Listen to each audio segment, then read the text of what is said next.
বালিশচাটা এখন গিয়ে শুভেন্দুর পেছনে যেখানে পাচ্ছে সরকারি জায়গায় চলে যেতে চাইছে। হামলা যখন করেছে আপনি অ্যারেস্ট করাবেন না কেন? প্রাক্তন মুখ্যমন্ত্রী, মহিলা মুখ্যমন্ত্রী, জেড প্লাস থাকলে তার গাড়িতে পাথর পড়ছে, তার গাড়ির উপর হামলে পড়ছে লোক, জেড প্লাস। মমতা বন্দ্যোপাধ্যায় তিনি তৃণমূল কংগ্রেসের নেত্রী, কিন্তু বাংলার মুখ্যমন্ত্রী ছিলেন, 7 বারের সাংসদ। এই বালিশচাটন এ তো দুদিন আগে দিদির পেছনে ঘুরঘুর করতো, অভিষেকের পেছনে ঘুরঘুর করতো, তো তখনকার ছবি আছে। বালিশচাটা এখন গিয়ে শুভেন্দুর পেছনে যেখানে পাচ্ছে সরকারি জায়গায় চলে যেতে চাইছে। আগের দিন প্রায় ট্রেজারি বেঞ্চে উঠে পড়ছিল, শুভেন্দু ঠেকিয়েছে। তার আগের দিন শুভেন্দু পাশের সিটে বসে পড়ছিল, ঠেকিয়েছে স্পিকারের জায়গায়। তো তার থেকে কি মনে হয় অর্জুন সিং যারা পুরনো ওদিকে ছিল তারা হঠাৎ যদি আপনাদের পার্টিতে যায়, তো পুরনো ছবি কিছু থাকতেই পারে, সে চাটনেরও আছে। একটা ছবি দেখিয়ে কি বলবেন, বাকিগুলো তো একদম স্ট্যাম্প মারা বিজেপি। ওখানে জয় শ্রীরাম স্লোগান দিতে দিতে এই সমস্ত কাজ করেছে। বিজেপির কার সঙ্গে কে যোগাযোগ, সেগুলো তো সমস্ত এই লোকগুলোর পরিচয় ঘাটলেই বেরিয়ে যাবে। আর 2 নম্বর হচ্ছে, যার সঙ্গেই থাকুক, হামলা যখন করেছে আপনি অ্যারেস্ট করাবেন না কেন? প্রাক্তন মুখ্যমন্ত্রী, মহিলা মুখ্যমন্ত্রী মমতা বন্দ্যোপাধ্যায় রাজ্য সরকারের ভিক্ষে নিয়ে তো যাতায়াত করবেন না। প্রাক্তন মুখ্যমন্ত্রী কোথায় যাবেন বা না যাবেন সেটা নিশ্চয়ই রাজ্য সরকার তার অনুমতি নিয়ে হবে না। ওটা ওই বকলস পড়া বিরোধী দলের কাছে চাইবেন। বকলস পড়া, বিস্কুট ছুঁড়ে দেওয়া বিরোধী দলের যাদের স্বীকৃতি দিয়েছেন তাদেরকেও সব কথা বলবেন। মমতা যেখানে যেখানে রাজনৈতিক কর্মসূচি, সেখানে পুলিশের কাছে অনুমতি নিশ্চয়ই চিঠি যাবে। কিন্তু যেটা পুরোদস্তুর একেবারে ব্যক্তিগত সফর একজনের বাড়িতে, একজন নেত্রী, প্রাক্তন মুখ্যমন্ত্রী, তার দলের সহকর্মী লকআপদের তার বাড়িতে যাচ্ছে, তিনি যেতে পারবেন না। তার জন্য আগাম পুলিশকে জানিয়ে অনুমতি নিতে হবে। আর না জানিয়ে গেলে বিজেপির লোকেরা হামলা করবে, এটা কোনো কথা? মমতা বন্দ্যোপাধ্যায়কে জেড প্লাস বলে যা বলা হচ্ছে, আপনারা দেখেছেন জেড প্লাসের কিছু আছে মমতা বন্দ্যোপাধ্যায়? কালকে চোখে দেখেছেন তো সবাই মিলে। জেড প্লাস থাকলে তার গাড়িতে পাথর পড়ছে, তার গাড়ির উপর হামলে পড়ছে লোক, জেড প্লাস। মমতা বন্দ্যোপাধ্যায়ের নির্ভরযোগ্য যারা দীর্ঘদিন ধরে নিরাপত্তার দায়িত্বে ছিলেন, সেই অফিসারদেরও তুলে নেওয়া হয়েছে। তো সেখানে মমতা বন্দ্যোপাধ্যায়, আর উনি যদি বারুইপুর যখন যেতে চাইছিলেন তখন তো গেটে আটকে দেওয়া হয়েছে। এ তো আজব কথা। বারুইপুর যাওয়ার সময় হরিশ চ্যাটার্জি স্ট্রিট আটকে দিল পুলিশ।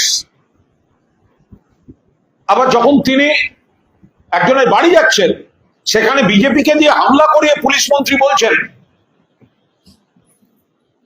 যে সময় মতো জানিয়ে যেতে হবে। কেন জানিয়ে যেতে হবে? মমতা বন্দ্যোপাধ্যায় তিনি একজন স্বাধীন নাগরিক, প্রাক্তন মুখ্যমন্ত্রী শুধু নন, 7 বারের এমপি, 4 থেকে 5 বারের কেন্দ্রীয় মন্ত্রী, 3 বারের মুখ্যমন্ত্রী, 2 বারের রেলমন্ত্রী। তিনি অনুমতি নিয়ে হাঁটাচলা করবেন, অনুমতি নিয়ে যাবেন। তার যদি কারুর বাড়ি যাওয়ার হয়, তার জন্য পুলিশের অনুমতি লাগবে। আর অনুমতি না নিয়ে গেলে বিজেপিকে দিয়ে হামলা করাবার রাইট কে দিয়েছে? মুখ্যমন্ত্রীর এই ধরনের কথায় হামলা এবং গুন্ডাবাজি প্রশ্রয় পেয়েছে। কিভাবে মানুষের পাশে দাঁড়াতে হয়, রাজনীতির ঊর্ধ্বে উঠে দাঁড়াতে হয়, সেটা মমতা বন্দ্যোপাধ্যায় প্রথম শিখিয়ে দিয়ে গেছেন। এবং মমতা বন্দ্যোপাধ্যায়কে দেখেই খানিকটা শিখছেন শুভেন্দু অধিকারী, কারণ দীর্ঘদিন তিনি মমতা বন্দ্যোপাধ্যায়ের অনুরাগী এবং অনুগামী ছিলেন। রাজনীতির জায়গায় থাকবে। যে সিপিএম মমতা বন্দ্যোপাধ্যায়কে একাধিকবার প্রাণে মারার চেষ্টা করেছে, 16ই আগস্ট 1990 মাথা চুরমার করে দিয়েছে, বারবার করেছে, সিঙ্গুরে করেছে, তারপরেও কিন্তু তিনি নবান্নে মুখ্যমন্ত্রী হয়ে সকলকে ডেকে আলোচনায় গিয়েছেন। কোন সিপিএম নেতা অসুস্থ হলে ছুটে গিয়েছেন। প্রাক্তন মুখ্যমন্ত্রী বুদ্ধদেব ভট্টাচার্যর কাছে বারবার ছুটে গিয়েছেন। প্রাক্তন মুখ্যমন্ত্রী জ্যোতি বসুর কাছে বারবার ছুটে গিয়েছেন। যার যেটা সুবিধা তাদের সমস্ত রকম ব্যবস্থা করেছেন, মানবিকভাবে যা যা করা উচিত করেছেন।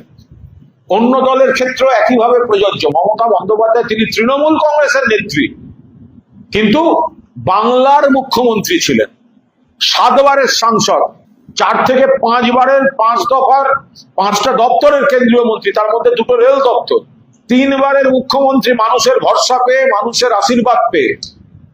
সুতরাং একাধিক নজির আছে যে বিরোধী রাজনীতির বড়দের মমতা বন্দ্যোপাধ্যায় কিভাবে শ্রদ্ধা করেছেন, বিরোধী রাজনীতিতে মার খেলে মমতা বন্দ্যোপাধ্যায়ের পাশে দাঁড়িয়েছেন, মানে সর্বশেষ উদাহরণ খগেন মুর্মু।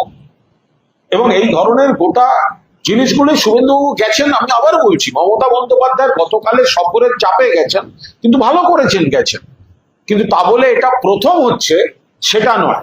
আর শুভেন্দুবাবু 10 লাখ টাকাটা আমি সাপোর্ট করছি দেওয়াটা, সরকারের উচিত। প্রাণের বদলে টাকা হতে পারে না, কিন্তু নিয়মে থাকলে পরিবারের পাশে দাঁড়ানো উচিত। শুভেন্দুবাবু 10 লাখ টাকা দিয়েছেন, ঠিক কাজ করেছেন, কিন্তু এই 10 লাখ টাকাটা মমতা বন্দ্যোপাধ্যায় আরজি করার সময় দেওয়ার সময় বাকিরা বলেছিল ঘুষ, মুখ বন্ধের চেষ্টা। ফলে এখন আগে যেগুলো খারাপ ছিল আজকে সেগুলো সব ভালো হয়ে যাচ্ছে। এটা কি করে হতে পারে? এটা কাল যে ঘটনাটা ঘটেছে সেটা সারা ভারতবর্ষের কাছে বাংলার মুখ পুড়িয়েছে। এটা শ্রমিক ভট্টাচার্য বলেছেন। কোন শ্রমিক ভট্টাচার্য? রাজ্য বিজেপি সভাপতি এবং তিনি সাংসদ শ্রমিক ভট্টাচার্য বলেছেন, গতকালে যেভাবে মমতা বন্দ্যোপাধ্যায়ের উপর হামলা হয়েছে তাতে বাংলার ভাবমূর্তি নষ্ট হয়েছে। এটা বিজেপিরও অধিকাংশ ব্যক্তি মনে করেন।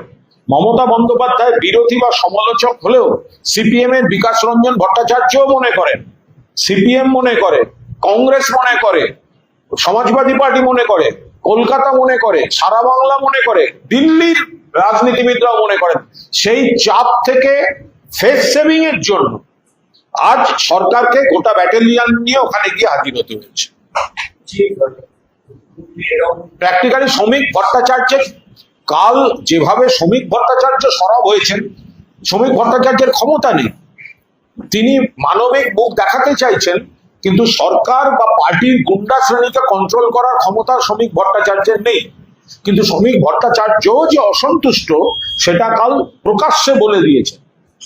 ফলে ঘরে বাইরে চাপের মুখে পড়ে আজ সরকার, বিধায়ক, মন্ত্রী, পুলিশ এইসব তাদের যেতে হয়েছে। রাজনৈতিক সংঘর্ষে মৃত্যু তৃণমূলের পরিবারের অনেক হয়েছে, যারাই মারা যান খুব খারাপ জিনিস। কিন্তু আমরা আশা করেছিলাম যে নতুন মুখ্যমন্ত্রী, যেহেতু তিনি একসময় মমতা বন্দ্যোপাধ্যায়ের অনুরাগী ছিলেন, মমতা বন্দ্যোপাধ্যায়কে নেত্রী মানতেন, মমতা বন্দ্যোপাধ্যায় তাকে স্নেহ করতেন, মমতা বন্দ্যোপাধ্যায় তাকে রাজনীতিতে বহু সম্মানজনক জায়গা দিয়েছেন, তিনি অন্তত তার রাজনৈতিক অবস্থান এবং বাধ্যবাধকতায় দাঁড়িয়েও তিনি অন্তত এইভাবে মমতা বন্দ্যোপাধ্যায়ের মতো একজন বর্ষিয়ান প্রাক্তন মুখ্যমন্ত্রী এবং মহিলা মুখ্যমন্ত্রীর উপরে এই কুৎসিত গুন্ডামির তিনি অন্তত নিন্দাটা করবেন, সেই নিন্দাটা তিনি করলেন না, কিন্তু বিজেপিরই অন্য নেতারা সেই নিন্দাটা করে গেলেন। এটা হয়তো না হলেই ভালো।